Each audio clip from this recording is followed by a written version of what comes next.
आणि आता याच कळीच्या मुद्द्यावरनं आपण आज चर्चा करणार आहोत आणि त्या चर्चेच्या अनुषंगाने आपल्यासोबत आहेत काँग्रेसचे मुख्य प्रवक्ते अतुल लोंढे, मनसेचे प्रवक्ते अविनाश अभ्यंकर आणि त्याचबरोबर शिवसेना उद्धव बाळासाहेब ठाकरे पक्षाच्या प्रवक्त्या सुषमा अंधारे। आपण आपल्या गेस्ट सेंटरला जाऊयात। आपले तीनही आजचे गेस्ट तिकडे उपस्थित आहेत। आपलं मनपूर्वक स्वागत करते आणि आपण सुरुवात करूया चर्चेला। अतुलजी, मी थेट तुमच्याकडे येतेय। आज ज्या पद्धतीची भूमिका हर्षवर्धन सपकाळ यांनी मांडलेली आहे त्या भूमिकेबद्दल काय सांगाल? पक्षाची भूमिका या मुद्द्यावरनं काय आहे? नक्कीच नवा भिडू खरोखरच नकोय का पक्षाला? नाही, सगळ्यात महत्वाची गोष्ट तर ही आहे, आज महाराष्ट्रामध्ये भाजप नावाचा राक्षस जो बसलेला आहे तो दूर करणं गरजेचं आहे।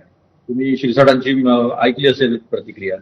शिरसाटांना तुम्ही पहिले हे सांगितलं पाहिजे की ठाण्यामध्ये बीजेपी आणि भाजपची शिवसेना म्हणजे शिंदे सेना यांचं काय सुरू आहे त्याच्यावर एक चर्चा घेतली पाहिजे। मुंबईमध्ये एकनाथ शिंदेंना 50-60 जागा देतील का, की त्यांच्यामध्ये भांडणं होणार आहेत, हे महत्वाचं आहे। तर राहता आला प्रश्न महाविकास आघाडीचा। तर महाविकास आघाडीच्या संदर्भामध्ये काँग्रेसने पहिलेच आपली भूमिका घेतलेली आहे आणि ती भूमिका अगदी स्पष्ट आहे की स्थानिक स्तरावर, आणि ही फार पूर्वीची भूमिका आहे, स्थानिक स्तरावर आमचे नेते ठरवतील की कोणासोबत कुठे जायचं आहे। इंडिया अलायन्स आमची ही लोकसभेसाठी होती, महाविकास आघाडी आमची ही विधानसभेसाठी होती। रात्राला प्रश्न ह्या ज्या निवडणुका येतात त्या निवडणुकामध्ये कोणी कोणासोबत जायचं, कसं जायचं, किती जायचं या संदर्भातले निर्णय जे आहेत ते स्थानिक स्तरावर घेतले जातील। पण अतुलजी, यामध्ये नवा भिडू नको याचा अर्थ काय होतो? नवे भिडू अनेक असतील ना महाराष्ट्रात, काही एकच आहे का? अनेक असू शकतात। त्यामुळे कोणताच नवा भिडू नकोय का तुम्हाला सोबतीला? नाही, आता नवा भिडू म्हणजे आता कसं आहे की सगळ्या गोष्टी सेटल झालेल्या आहेत।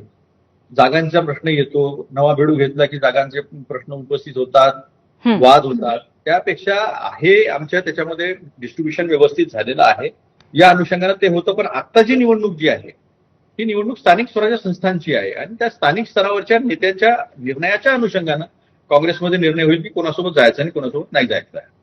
बरं, आता विधानसभेची निवडणूक नाहीये, परंतु आता काँग्रेस मोकळीक असेल कुठेतरी नवा भिडू सोबत घ्यायची स्थानिक पातळीवरती, का नवा भिडू नको असणार आहे?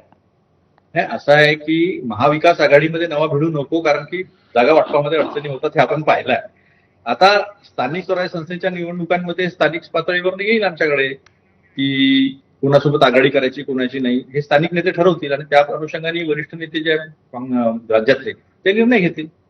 बर, अतुलजी, आपण आता अविनाश अभ्यंकर यांच्याकडे जाऊयात। पण मला पूर्वी मला एक अजून म्हणायचं आहे की ज्या पद्धतीने गुलाबराव पाटील बोलले की नाव आहे आणि ती नाव कधी बुडेल, महाराष्ट्र नावेवर आहे। आता तिकडे जा ना, तिकडे त्या शेतकऱ्यांना मदत करा, जमिनी खरडून गेल्या आहेत, पिकं उद्ध्वस्त झालेले आहे, तिथल्या गोष्टी करा ना।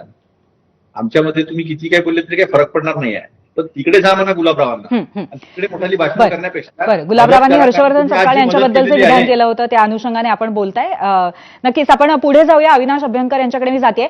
अविनाशजी, आज तुम्ही असेल किंवा त्याचबरोबर अविनाश जाधव यांनी असेल अत्यंत आक्रमक अशा प्रतिक्रिया दिलेल्या आहेत जेव्हा असं विचारण्यात आलं की नवा भिडू नको यावरती प्रतिक्रिया देताना। पण आत्ताच्या या परिस्थितीमध्ये तुम्ही काय म्हणाल? आता अतुलजी म्हणालेत त्यावरनं तुम्ही आणखीन काय म्हणाल?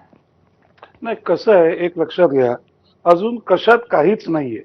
आता हे दोन बंधू असतील, म्हणजे सन्मान्य राजसाहेब असतील किंवा उद्धवजी असतील, हे आपण जर गेल्या काही महिन्यात त्यांच्या भेटीगाठी बघितल्यात ना तर त्या संपूर्ण अराजकीय आहेत। आणि असं असताना आपल्या माध्यमातून सकाळी जेव्हा आम्हाला प्रश्न विचारण्यात आला की असं असं सन्मान्य सपकाळ साहेब म्हणालेले आहेत, त्याला आम्ही उत्तर दिलं होतं आणि ते उत्तर असं असेल, आम्ही कोणापुढे हात पसरलेला नाहीये बाबा, आमच्याकडनं कुठला नेता किंवा अजून कोणी महत्वाचा पदाधिकारी हा कुठे चर्चेला बसलाय का? त्यामुळे ह्या चर्चेला काही अर्थ नाही, त्याला कुठली दिशा नाही आत्ता तरी।